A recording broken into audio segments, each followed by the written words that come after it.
Fala pessoal, estamos aqui de novo, né? Mais um vídeo agora, né? Agora já virei youtuber, não é verdade? Então, né? Como o pessoal fala, né? Tem que mandar inscrever no canal, né? É meu canal, não sei qual, mas vocês veem aí. E dar uns joinha de vez em quando, uns negativos, joinha, enfim, né? Vamos lá então. Hoje nós vamos falar sobre esse pequeno livro aqui, olha que bonitinho, né? Poesias selecionadas do poeta Gregório de Matos. Gregório de Matos é um poeta lá da época do Barroco, né? Barroco, né? Que é do século XVII. O Barroco é aquele período literário que faz parte da era clássica, né? Era clássica, classicismo, o Barroco e arcaísmo. Porém, né? O Barroco, como se diz, é um período em que houve uma certa, digamos assim, quebra, né, da harmonia clássica. Porque quando a gente pensa em classicismo, arcadismo, a gente vai pensar em harmonia, né, em clareza, em simplicidade. Mas o Barroco está inserido num momento assim de, digamos assim, de confusão filosófica, de reflexões em torno do estar do mundo, né? Quem sou eu, de onde eu vim, para onde eu vou, né? Então havia algumas discussões naquele momento lá em torno das questões religiosas, né? Em torno das questões mundanas, o que é melhor, né? Levar uma vida assim tranquila, sossegada ou vida louca, né? Então, vida louca. E aí o Gregório de Matos está inserido nesse contexto, século XVII. Ele era baiano, né? Naquela época, né? Eram as capitanias hereditárias, então não havia assim os estados, né? Que a gente conhece hoje. Havia apenas algumas capitanias e o Gregório de Matos morava lá em Salvador. Depois ele morou em Portugal também, estudou lá em Coimbra e tal, mas a carreira, digamos, literária dele, por assim dizer, né? Porque nessa época não se preocupava com essa coisa de carreira literária, na carreira artística, né? Então, foi lá na Bahia. E ele escrevia lá os seus poeminhas, vários poemas ele escreveu, um monte. Só que naquela época também não havia aquela preocupação, né, de publicar livro, assim, para ganhar dinheiro. É claro, quando um conseguia publicar, melhor. O próprio Gregório, por exemplo, não publicou, né? Ele apenas escrevia os poemas e declamava. Até porque naquela época também a maioria da população era analfabeto. Pai, mãe, tio, sobrinho, todo mundo analfabeto, né? Então eram poemas mais para serem declamados, né? Ouvidos, né? Decorados, do que propriamente lidos. Então ele nunca se preocupou em publicar livro, embora depois sim, né, começaram a coligir, digamos assim, a selecionar poemas que ele teria escrito, né, e aí foi aos poucos foram sendo publicados os livros do Gregório de Matos. O Gregório de Matos também tinha uma outra característica, né, na verdade assim, um apelido. Ele era conhecido como Boca do Inferno, né? Por que Boca do Inferno? Porque do inferno vem o quê, né? Coisa boa não é, né? Então, ele era o Boca do Inferno porque ele falava muito, né? Os poemas dele, às vezes ele tirava uma com o governador, tirava uma com uma freirinha, tirava uma com o padre, enfim, tirava uma com todo mundo lá, né? Ele era a zoeira, né? A zoeira nunca acaba, né? Então, é o famoso a zoeira nunca acaba aí do Gregório de Matos. E apesar disso, né? Os poemas mais significativos do Gregório de Matos são os poemas religiosos, os poemas líricos. Olha que bonito. O que é um poema lírico mesmo? Então, né, lirim, isso. Poema lírico é aquele poema, né, em que a pessoa vai expressar o seu sentimento. Oh, meu amor, né, meus olhos por ti são, meus olhos por ti gelam. Olha que bonito esse poema, né? Então, mas esse não é do Gregório de Matos, não. Esse é do João Onofre. Então, e o Gregório de Matos, então, escreveu, né, vários poemas líricos religiosos, poemas lírico-amorosos, mas também escreveu os poemas satíricos, e a gente encontra tudo aqui, ó, poesias selecionadas, quer dizer, não é a obra completa dele, né, não é a obra completa, mas já vale a pena aí vocês lerem. Então, pessoal, nós temos nesse livro aqui, né, que é da editora FTD, sem fazer propaganda, mas já fazendo, né, então, FTD, nós temos 88 poemas, né, do Gregório de Matos, mas ele escreveu muito mais do que isso, tá? Deve ter escrito o quê? Uns 288, será? Enfim, nunca fiz a conta. Mas aqui tem 88 poemas. A maior parte não é de poema satírico, até porque, né, alguns poemas satíricos dele são meio assim, digamos, proibidos para menores, tá? Então não pode ler. Tem que ler com os olhos fechados. Aí, mas os poemas líricos vocês podem ler sem problema nenhum. Então eu selecionei aqui dos 88, eu selecionei alguns, né? Alguns, olha que bonito, né? Então os primeiros, inclusive, são todos líricos religiosos. E como eu disse, havia nesse momento aí do barroco esses conflitos, né? Então há um jogo, né, entre a vida religiosa, a crença, né, e a vida mundana. O que que é a vida mundana? A vida do mundo, né? O que que o mundo nos oferece, né? Tantas coisas, né? Prazeres, aí tomar um vinho, tomar o que aí, né? Comer um Kit Kat, né? Kit Kat é bom, né? Então, e outros prazeres também, por exemplo, caçar Pokémon agora, né? Então, o povo tá caçando aí. Naquela época não tinha Pokémon, não, né? Então veja só o Gregório de Matos escrevendo um poema lírico religioso. Ó, meu Deus, que está pendente em um madeiro, tá lá na cruz, né? Na cruz. Em cuja lei protesto de viver, quer dizer, vou viver da sua lei, viu, Cristo? Animoso, constante, firme e inteiro, neste lance por ser o derradeiro, pois veja minha vida anoitecer, é, meu Jesus, a hora de se ver, a brandura de um pai manso cordeiro. Então ele prepara o terreno, né? Fala, ó, Jesus, você é manso, você é cordeiro, você é gente boa, não sei o quê, né? Muito grande é vosso amor e meu delito. Olha, isso, por isso que ele estava preparando o terreno. Quer dizer, o seu amor é grande, mas o meu delito também. O que que é o delito? Os pecadinhos dele, né? Pecadinho, ficava lá caçando Pokémon, comendo Kit Kat, aí esse problema aí, né? Porém, pode ter fim todo o pecado, e não o vosso amor que é infinito. Ó, o vosso amor é infinito. Meu pecado acaba, né? Mas o seu amor é infinito. Esta razão me obriga a confiar que, por mais que pequei, nesse conflito, espero que em vosso amor de me salvar. Ó, o Miguel do cara, hein? Miguel é isso aqui. O cara fala assim, ó, tô pecando, mas o senhor vai me perdoar, o seu amor é grande. E ele faz isso outras vezes também. Olha o título, inclusive, do outro poema, ao mesmo assunto, na mesma ocasião. Pequei, Senhor, mas não porque em pecado, da vossa alta piedade me despido, porque quanto mais tenho delinquido, vos tenho a perdoar mais empenhado. Mesma história, né? Mesma história. O cara é cheio dos miguezão lá, né? Então. E aí ele continua aqui, ó, os poeminhas aqui, ó. Tô folheando aqui, ó. Folheando, folheando, né? Há um outro poema lírico religioso. Olha que bonito. Sempre a mesma ideia, tá? Ó. Ofendi-vos, meu Deus, bem é verdade. É verdade, meu Deus, que hei delinquido. Delinquido vos tem, e ofendido vos tem minha maldade. Desculpa aí, né? Maldade que encaminha a vaidade. Vaidade que todo me há vencido. Vencido quero ver-me arrependido. É que eu tô lendo aqui, às vezes eu olho para baixo, né? Porque vocês estão pensando, o que ele tá olhando para baixo? Então eu tô olhando o livro aqui, tá?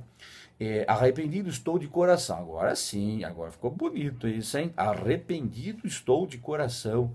De coração vos busco, dai-me os braços. Abraços que me tendem vossa luz. Luz que claro me mostra a salvação querendo em tais abraços, misericórdia, amor, Senhor Jesus. Né? Jesus, na verdade, ele falou, não, Senhor, não, eu que inventei o Senhor aqui, tá? Então, você vê, né, que malandrão, né, é a boca do inferno, mas ele vê poemas bonitos, né, poemas. Então ele tem vários poemas líricos religiosos em que ele vai revelar esse conflito. Qual que é o conflito? Entre a vida mundana, né, a vida do mundo, né, e a vida religiosa. O Gregório estudou num colégio jesuíta, até a época era o que tinha, né? Então ele era inclusive irmão do padre Antônio, desculpa aí, era primo, né, do padre Antônio Vieira, que era um padre jesuíta importante, da época do Barroco também. E ele, né, o Gregório de Matos, estudou no colégio dos jesuítas. Foi até, quase ia ser padre, mas acabou, né, largando a batina lá, tá? Enfim. Então, era a temática, né? Além disso, vocês podem observar que nesses poemas há todo um jogo de palavras, né? Ele usa essas antíteses, esses termos, né, que se opõem. Quer ver? Olha, vamos pegar aqui um outro, né? Vamos procurar aqui, que na verdade eu já selecionei, né? Eu só estou aqui procurando porque tá aqui, ó, tá vendo as orelhinhas aqui, ó a orelha aqui, não a minha, né? A orelha do livro, né? Olha só isso aqui, agora já é um lírico amoroso. Olha o que ele fala para a mulher, hein? Tem vários poemas assim, tá? Discreta e formosíssima Maria. Quer dizer, discreta porque ela é elegante, é nobre, né? Enquanto estamos vendo claramente na vossa ardente vista, o sol, na vossa vida ardente, o sol ardente, e na rosada face a aurora fria. Enquanto enquanto cria essa esfera gentil, mima excelente. Tem um poema bem parecido com esse que é dele mesmo, né? Já vou explicar o porquê. No cabelo o metal mais reluzente e na boca a mais fina pedraria. gozai da flor da formosura, antes que o frio da maduridade, tronco deixe despido que é verdura, mas vocês entenderam, né? Que passado o zênite da mocidade, sem a noite encontrar da sepultura, e a cada dia o caso da beldade.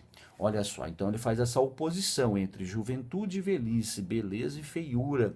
E ele diz assim para ela, então, Angélica, né? Angélica, né? A Marina, porque tem outro que é Angélica também, né? É bem parecido, né? E ele fala assim, ô Maria, ou Angélica, ou quem quer que seja, você é bonita hoje, você é jovem, né? Jeitosinha e tal, mas daí vai ficar velha, né? Vai ficar velha. Na época não tinha operação plástica, tinha? Não tinha. Então vai ficar velho, o que você tem que fazer? Você tem que gozar da flor da mocidade, né? Tem que curtir a vida. E aí o que é curtir a vida lá, né? O seu carpe diem. Famoso carpe... Aproveite o dia, aproveite. Aproveite para quê? Para ter aula de literatura, né? Para assistir os vídeos aqui, para se inscrever no canal também. Vai lá, escreve. Não, não é mais assim que fazer, é com o dedinho. Se inscrever no canal, né, e curtir a vida, aquilo, a vida louca, né, das aulas de literatura, né, vida móvel, vida louca, isso aqui, olha quanto livro ali atrás, né, então imagine aí, vida louca lendo os livros aqui, então, então tem que aproveitar a vida, né, tem que aproveitar, tá? Vamos ver aqui um outro, né, então, e aí, ele tem, assim, uma coisa importante, eu falei que realmente ele tem um poema bem parecido com este, em que ele se refere a Angélica. Isso era comum no barroco. Havia aquilo que chamava de emulação, né? Não é mula não, tá? Emulação, quer dizer cópia. Inclusive quando começaram a coletar os poemas do Gregório de Matos, ele já tinha morrido, não havia uma certeza absoluta se seria deles ou se seria de um, digamos assim, um discípulo dele, né? O próprio Gregório de Matos foi acusado de plágio, né? Plágio. Por quê? Porque alguns poemas dele lembram poemas do Camões, lembra do Camões? Ele mesmo. Do Quevedo, né? Do Góngora, que eram poetas espanhóis, porque isso era comum, né? Um poeta que era imitado, era uma honra ser imitado, né? E, inclusive, depois eu vou até aqui, eu tenho um poeminha aqui, em que ele, deixa eu ver se eu acho aqui, viu, meu povo? Eu vou falando aqui, mas eu vou achar. Olha aqui, ó. Serviu Luís a Isabel. Esse é um poema que lembra um poema do Camões, em que ele fala lá 7 anos, né, Jacó serviu lá o pastor para poder ter a filha dele, agora não me lembro qual é o nome, né? E aí, olha só, né? É um poema assim, ó. Serviu Luís a Isabel, ele muda os nomes, por prêmio de um favor só, mais tempo do que Jacó serviu a bela Raquel, a comparação lá, né? Que ele faz com a referência bíblica, mas também um poema do Luís de Camões. E porque Isabel infiel o enganou de dia em dia, em pena de aleivosia, em Maria o empreguei. E então lhe certifiquei amar Luísa Maria. E por aí vai, né? Então eu li esse poeminha só para dizer que havia realmente essas, digamos assim, essas cópias, que eram chamadas de emulação. E não havia essa preocupação com plágio, mesmo porque também não havia direito autoral, né? Não é igual hoje, quando você escreve um poema, o cara vai lá e copia e ganha milhões de likes, né? Porque like, poema não vai ganhar dinheiro não, né? Mas like sempre ganha uns 2 ou 3. Então, meu povo, é isso, né? Quer dizer, o próprio Gregório de Matos se auto-imitava e era imitado por outros e imitava outros poetas também. Isso é próprio da época do Barroco. Mas como eu disse para vocês, o nosso amigo aqui, o Gregório de Matos, ele tinha poemas satíricos. E a zoeira, né? Não é a zoeira? Olha só isso aqui, ele aqui é meio louco. A importante, na maior parte desses poemas aqui que a gente encontra é soneto. Lembra do soneto 4433? Né? Tudo é soneto aqui, tá vendo? Que é sonetinho, sonetinho, né? Mas ele tem outros poemas também, olha aqui, que não são sonetos. Tá vendo aí, ó, sonetinho. Ó, isso, né? Tá me enxergando aí, né? Isso. Então, não são sonetos. Então esse aqui que eu vou ler, por exemplo, não é um sonetinho, mas ele está lá tirando uma, né? Olha só, ó. Uma cidade tão nobre, uma gente tão honrada, falando lá da Bahia, né? Veja-se um dia louvada, desde o mais rico ao mais pobre. Cada pessoa o seu cobre é o dinheiro. Mas se o diabo me atiça, que indo a fazer-lhe justiça, alguns saem a justiçar. Não me poderão negar que por direito e por lei, essa é a justiça que manda é o rei. O fidalgo de Solar se dá por envergonhado de um tostão pedir emprestado, né? O cara tem, né? Vai pedir dinheiro emprestado. Diz que antes o quer furtar por manter a negra honra, que passar pela desonra de que lhe negue talvez. Então ele prefere furtar a pedir, né? Mas se o vides nas galés com honras de vice-rei, essa é a justiça que manda é o rei. Então, as contradições da sociedade colonial, né? Quer dizer, o cara não pede emprestado, mas prefere roubar, olha só, né? A donzela embiocada, mal trajada e mal comida, no bom sentido, né? Vocês não ouviram isso. Antes que quer na sua vida ter saia que ser honrada. Quer dizer, né? Tanto faz, né? Não precisa ser honrada, não. O negócio é ter uma graninha, é ter um vestidinho bonitinho, né? A pública mancebada por manter a negra honrinha, se ele o sabe a vizinha, ele ouve a cleresia. Então todo mundo sabe que ela não é mulher muito honesta, né? Mas né, tudo bem, né? Ganhando um vestidinho, tá bom, né? Dão com ela na enxovia e paga a pena da lei, essa é a justiça que manda é o rei, né? E há outros, né? Ele vai falando, então ele fala mal aqui do padre, né? Fala mal da vizinha, fala mal da menininha, né? Fala mal de todo mundo, né? Por isso que ele era aqui, ó, né? Deixa eu ver aqui um outro poeminha, né? Só pra gente já ir encerrando. Cadê aqui? Mais um poeminha, né? Mais um poeminha aí que eu tô procurando agora aqui. É o poema aqui, né? Tem um monte de poema aqui. Eu falei que tinha 88, né? 88 poemas, tá bom? Enfim, olha aqui o título de um poema aqui, ó. Poema satírico, né? Sutileza com que o poeta satiriza a este governador, ó. Tempo que tudo trasfegas, fazendo aos peludos calvos, e pelo tornar mais alvos até os bigodes esfregas. E a cada uma pões mudas, tudo acabas, nada ajudas. Ao rico pões em pobreza, ao pobre dás a riqueza, só para mim, né, te não mudas. Então, quer dizer, muda tudo, só é que se ferra. Então, gente, os poemas que nós temos ali do Gregório de Matos vão tratar disso. Ou desse conflito entre a vida mundana, a vida louca, né, e a vida religiosa, ou poemas em que ele vai tratar do amor, né, às vezes de uma maneira meio jocosa, mas trata do amor, ou poemas em que ele então satiriza geral, né, paga geral lá, nem paga, nem quer pagar mal, né, é verdade. Ok, meu povo, então é isso. Joia, que dois joia, né, o não joia, né, com joia ou sem joia. Mas o importante é você estudar aí o nosso querido Gregório, né? Gregorinho, né? Boca do Inferno, tá bom?